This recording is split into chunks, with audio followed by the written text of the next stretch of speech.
If Liverpool manage to pull off the signing of Alexander Isak, then it will change the landscape of the Premier League for years to come. This summer, we as a club have shown that we are not resting on our laurels like we have in years previous. We're going straight for the jugular and signing some of the best players, not just in Europe, but in the world as a whole. And signing Alexander Isak, one of the most gifted and talented players on the planet, would represent a seismic shift in Liverpool's trajectory next season. Long gone are the days of us losing Luis Suarez and signing Ricky Lambert and Mario Balotelli. Long gone are the days of us missing out on Nicolas Anelka and signing El Hadji Diouf. We are a club now who are only interested in signing the best on the planet. And today we're going to go beyond the Kop and discuss exactly why Alexander Isak is the perfect signing for Liverpool Football Club. If you're new around here, if you haven't done it already, make sure to click like and subscribe and just,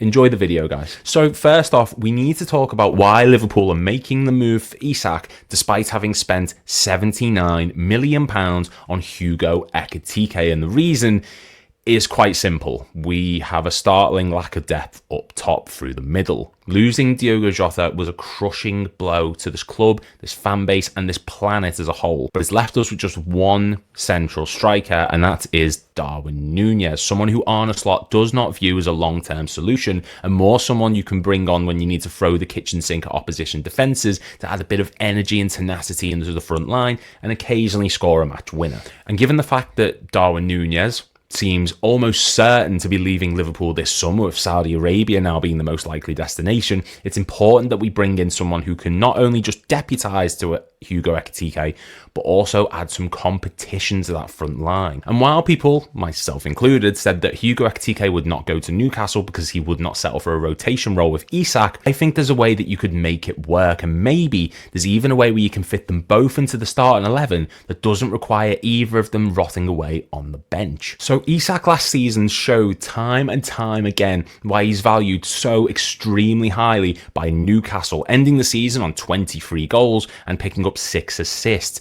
with only Mo Salah finishing higher in the goal-scoring chart and him matching the same number of assists as the likes of João Pedro, Justin Kluivert and Antoine Semenyo. He was also one of the Premier League's most consistent performers, with his longest stretch without any kind of goal contribution coming through the end of September and the beginning of October, when he went just 3 matches without contributing to a goal or assist. He then proceeded to follow this with a spell in which he scored 14 goals in 13 matches, picking up 4 of his 6 assists during that period of time. And he also came up in big match situations, scoring against the likes of Tottenham, Chelsea, Arsenal, Nottingham Forest, and even ourselves, league winners Liverpool, which is a skill set you're going to need if you're going to lead the front line for a club like Liverpool itself, especially if he's going to be our most expensive player. This is pressure that Darwin Núñez could not cope with. Being our most expensive player, especially as an attacker, brings huge pressure when you're coming to a club like ours, and I think Alexander Isak has shown time and time again over the past few seasons that he's capable of handling that pressure. Honestly, the stats support the argument that Isak is one of the world's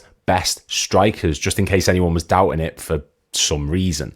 So last season, Isak, of course, ranked very highly in the Premier League scoring charts, ranking in the top 13% for shots and shots on target on 3.1 and 1.34 respectively. This also probably explains why he ranked in the top 5% for expected goals, registering an XG of 0.66 per 90, which he overachieved by 0.09, as he recorded a goal-to-game ratio of 0.75 per 90 minutes, a number better than the likes of Haaland 0.72 and Ollie Watkins 0.55. Now, one of Isak's main talents, of course, is his ability to score from pretty much any angle. We saw it time and time again. But what a lot of people tend to overlook is his actual talent on the ball itself. Liverpool's perfect number 9 needs to be someone who can position himself well to receive the ball, but also create for those around him like Salah and Gakpo. This was a massive factor in why we went out and signed Hugo Ekitike this summer, one of the best ball-playing forwards in European football.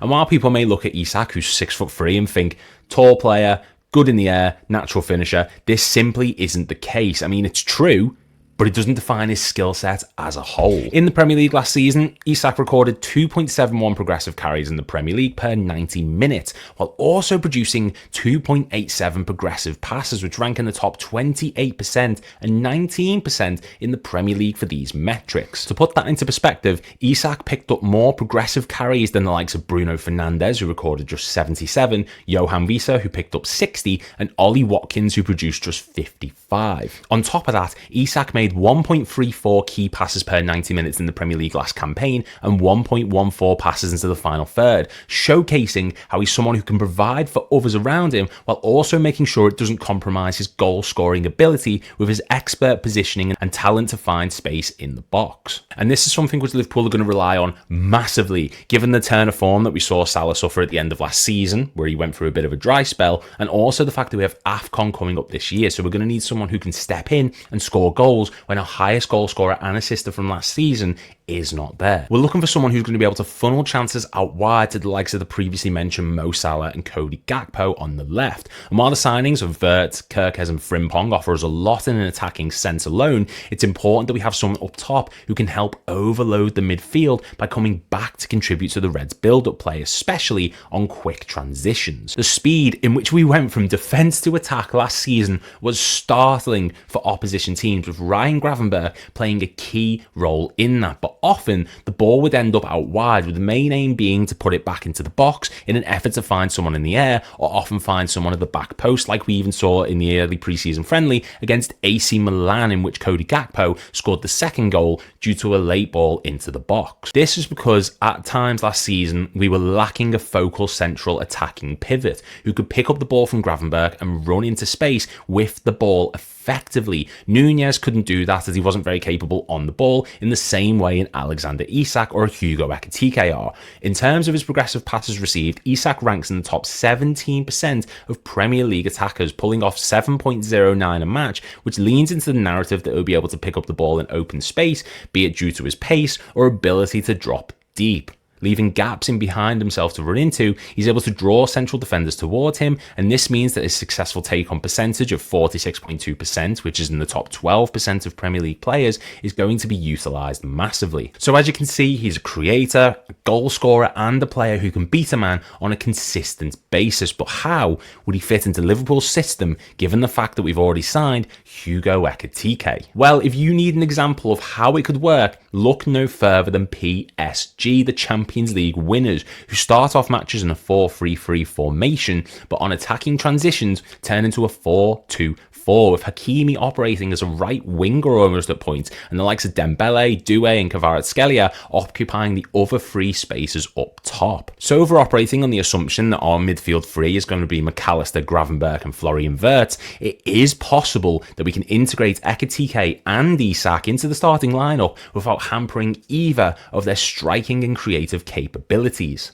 As a starting 11, we may see Ekitike pushed out wide and Isak played through the middle. Now, just for clarity, I'm not suggesting that this is a permanent solution myself, but on attacking transitions, we could see a system where Florian Wirtz drifts into the left wing position, like we saw him do at times at Bayer Leverkusen. This leaves McAllister and Gravenberch to operate as a double pivot in midfield and pushing Ekitike more centrally to create alongside Alexander Isak, meaning he wouldn't be relied upon as an out-and-out left winger like we see with Gakpo, but more so someone who can transition into a double striker role and still play his preferred position. Not only that, but because of Jeremy Frimpong's insane attacking nature, it's highly likely that we see him push into midfield in an inverted fullback role to operate alongside the double pivot, giving us a 3-3-4 style formation with his pace and versatility, giving us an extra option through the middle or out wide if needed. This means we're secured defensively with Jeremy Frimpong's insane pace, meaning he's able to get back into his defensive position without it compromising the attacking threat of Isak and Ekitike up top. And while this isn't a full-time solution, it gives us an extra dimension to our attack, and let's be honest,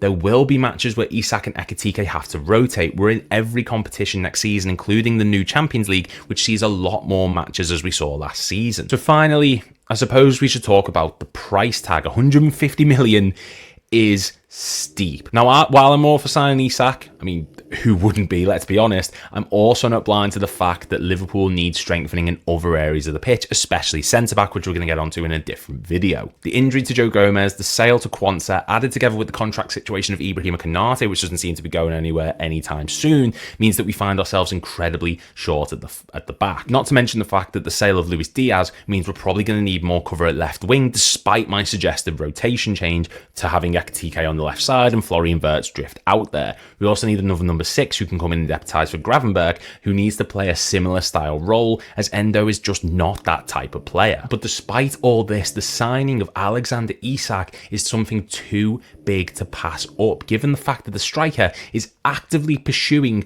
the move to Liverpool, informing Newcastle that he wants to explore his options, and not even travelling with them for their pre-season tour means that the deal is there to be done. And while 150 million is a bit much, I think if Isak is making this much of an issue about the situation, Newcastle will have no choice but to reduce the price in order to get him out the door. You don't want someone in the squad who's going to lower morale and who doesn't want to be there. We had that with Luis Suarez. I'm not saying it's going to be ridiculously low, but closer to the 120, 130 million mark is what Liverpool's being touted with, and I think that's a fair deal. Yes, there's some injury concerns. Yes, there is also some idea that we need to sign in other positions. I wholeheartedly agree. But this is a massive statement signing for Liverpool if we can get it done. It secures our attacking threat for the next 5 years, possibly, despite the fact that Mo Salah leaves in 2 years on his contract expiry, potentially. But let me know what you guys think in the comments. Do you think that Liverpool will sign Alexander Isak? And if so, how much should they be spending? Should the money be used elsewhere? Make sure to click like and subscribe, guys, and I'll see you all